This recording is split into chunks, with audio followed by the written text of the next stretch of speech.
I just got done watching the Xbox Game Showcase, and this is gonna be my review. I'm gonna tell you guys all the things that I liked and the stuff that I did not. I have a lot to say about it, so let's get into it.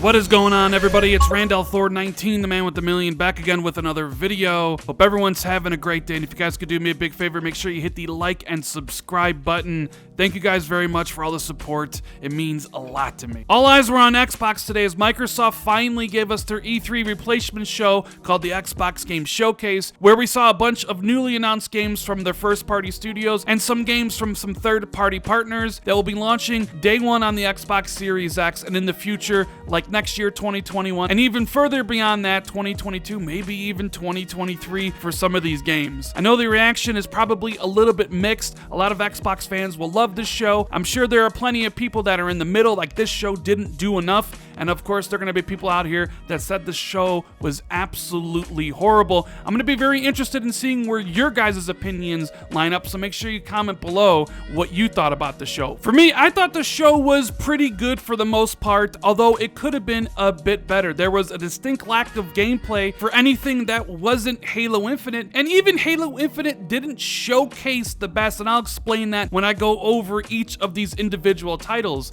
And I think the big takeaway that a lot of people are going to have was this didn't really sell the Xbox Series X to a lot of people, which I will explain as we go along. But first, I just want to say this was the show I 100% expected. If you go back and watch my preview video on Monday, I pretty much nailed the show from top to bottom. I think I got every single first-party game that they announced here right. Go back and check it if you don't believe me. So this was the show I expected, which is probably the reason why I thought it was pretty good. Some of the things I really did appreciate about this was that Microsoft heard the feedback from the May show and actually gave us a great presentation with everybody using quality cameras. I really appreciated that. The pacing of the show was great. It was an hour long. There was just some games here that I wish didn't show up, and I just wish we got a little bit more gameplay, a little bit more meat to the bones. So let's start at the top, shall we? Halo Infinite. I'm sure most of you guys know by now, Halo is my favorite franchise in all of gaming. I was greatly anticipating this reveal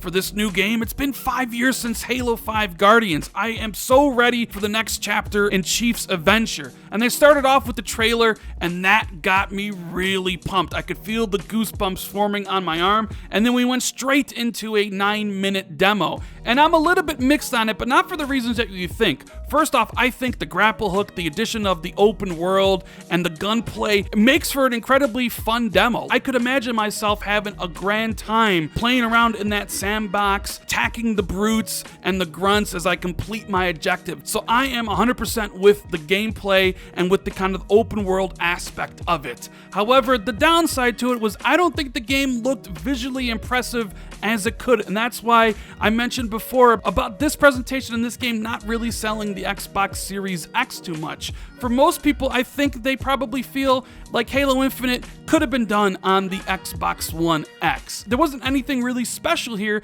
that showed off, hey, you need this console. Where was the ray tracing? I know it's coming after launch, and I guess we do got to keep in mind, a lot of 343 has been working at home. There's a global pandemic is going on, so I understand that. But the textures of the enemies and the guns did not look good. That final close-up with the general of the banished army looked like last-gen stuff. But the gameplay overrode all of that for me. So it was kind of a mixed bag for Halo Infinite. Gameplay looked amazing. The graphics and the textures, not so much. You could see popping all over the place. It really seemed like this was an old build and the game just wasn't really ready for prime time. Either way, I'm 100% in on the game. Can't wait to see what the final product is going to look like. They've already mentioned after the show that this is the last Halo game for foreseeable future, that Halo Infinite is a platform, probably a lot like Destiny, and that's pretty much fine with me. Can't wait to see the multiplayer and whenever they reveal that, and I wonder if my prediction of the multiplayer being free to play will actually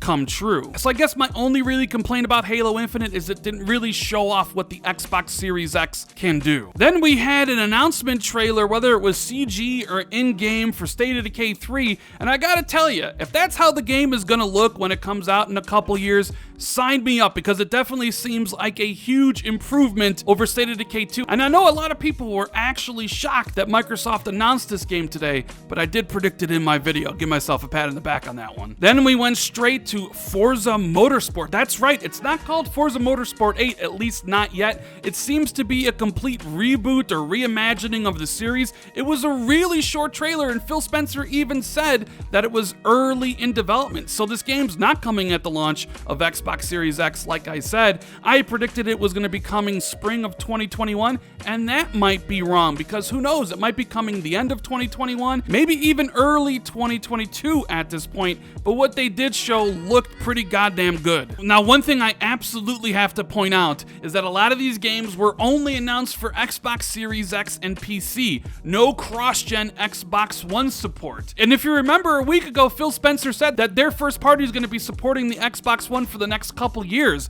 but games like State of Decay 3, Forza Motorsport, and the next game I'm going to talk about, Everwild, were only announced for the Xbox Series X and PC. So does that give you a time frame for when you could expect it, or all three of those games 2022 and beyond? I guess time will only tell. But it is nice to see that there will be Xbox Series X exclusive, just like I said there would be. Next up, we have Rare's game Everwild, and I gotta say, that was one of the most beautiful trailers I have ever seen. The problem with Everwild is that nobody can tell us what it is. I still don't have a clue what you do in that game, but Everwild is definitely on my radar. I just need to hear from somebody what the game is about, and I need to see the gameplay. Now, this next stretch of content coming up here is probably the lowest point of the show for me. I wish they had put a lot of this content in the pre-show or just announced it after the show. So they gave us a new trailer for Tell Me Why by the developers Dontnod. First episode is dropping on August 27th. Then they announced a Xbox Series X patch for Ori and the Will of the Wisp that will run the game at 120 frames. I really think that could have just been an announcement somewhere else, not in this main show, but I do love me Ori, and I kind of really want to replay that game again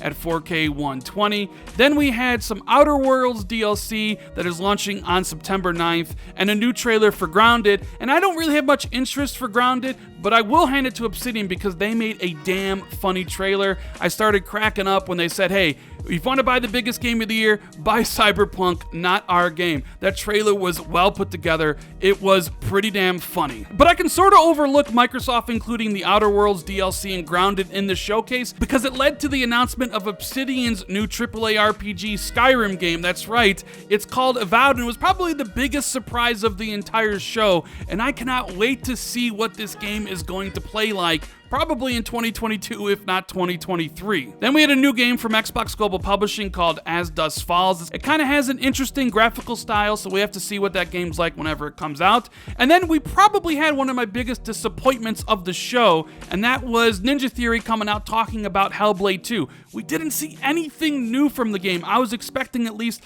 a brand new trailer, quick snippets of gameplay. All we really got was that the game is based on Iceland. Man, I love Hellblade. I'm dying to see Hellblade 2. I was just a tad bit disappointed that it was there, but we didn't see anything new. Then we had a nice long psychedelic trailer for Psychonauts 2 with Jack Black singing a song. I don't know, I'm kind of interested in Psychonauts 2. Can't wait to really play that game when it comes out in 2021, and I am interested in whatever Double Fine is making in the future. Then we had a big announcement of Destiny 2 being all up in Game Pass. Microsoft seems to have the marketing again for Destiny, and everything Destiny 2, including all the expansions, even the brand new one, will be in Xbox Game Pass this fall. That's a big announcement, and I do have to wonder if Microsoft and Bungie are getting a little bit cozy here. Is there a chance that Bungie rejoins Xbox Game Studio as a first-party partner? I guess only time will tell. And this next upcoming segment were all games that were console launch exclusive, and it started off with Stalker 2. And I don't know much about Stalker, and the trailer was pretty much a CGI in-engine kind of thing. The only thing I got from that was that it was set in some post-apocalyptic world. Can't wait to see more about that. Then we had a 4-player co-op shooter, at least that's what it looked like from the trailer they showed off from Warhammer Dark Tide. Then a trailer for a Tetris game. That's right, Tetris Connected, which they say is optimized single player, and a new multiplayer mode. They showed off this game called The Gunk, which actually caught my interest. I'm kind of interested in seeing what that game plays like whenever it does come out. And we got a better look at The Medium, which was a Bloober Team game that they showcased at the Inside Xbox event on May 7th. I'm kind of digging the simultaneous reality gameplay that they have going there. I'm digging the vibe. And then we had a trailer for Phantasy Star Online 2 New Genesis, which seems to be a brand new expansion for that game. I don't know much about Phantasy Star Online, and I'm sorry guys, I just do not care about this game one bit, and I kind of zoned out while watching it. Then we had Crossfire X's campaign show up that Remedy is making, and gotta say, it looked pretty damn good. Excited to actually play it whenever it comes out this year. And then, of course, we ended the show just like I predicted in my video. Finally, the worst kept secret in gaming. For all of you who said there's no way this game is real, make sure you take your L. Microsoft and Playground Games announced Fable in a really short 1-minute announcement trailer. Even though the trailer is only about a minute long, you get a really good sense that the game is going to be heavily focused on fantasy, magic, and the humor that Fable is known for. Unfortunately, I think that game is far away, just judging by the fact that this was an in-engine, in-game kind of announcement trailer. I wouldn't expect Fable to show up anytime soon. Maybe we get our first look at gameplay at E3 or whatever they do next year. So what score would I give this show? Well, I give it a solid 8 out of 10, which is the same score I give the PlayStation 5. They both had their strengths, and coincidentally, they both had the same weaknesses, meaning not a lot of gameplay outside of Ratchet & Clank and Halo Infinite here, and I think that kind of drags down my excitement for both of these console launches. Now, I'm getting both day one no matter what, but I just wish there was a little bit more gameplay, a little bit more meat on the bones of these showcases, but I understand things are going on in the world, global pandemic, people are working from home, and it's really tough to get these demos in on time. I do wish Halo Infinite showcased a little bit better graphically and made people say, wow, I need an Xbox Series X for that. But hey, this is all just one man's opinion. If you didn't like the show, then you didn't like it. If you loved the show, you loved it. I'm about an 8. I thought the show was pretty good, but it could have been so much better. Let me know what you think about all this stuff and what was your favorite game showcase today in the comments below. And as always, if you enjoyed this video, make sure you hit the like and subscribe button, share this out on social media, or tell a friend about the channel. If you want to be notified immediately when I drop new videos, hit that notification bell. Thank you guys so much for watching. All the support has been great, and I'll see everybody in the next video. Thank you guys.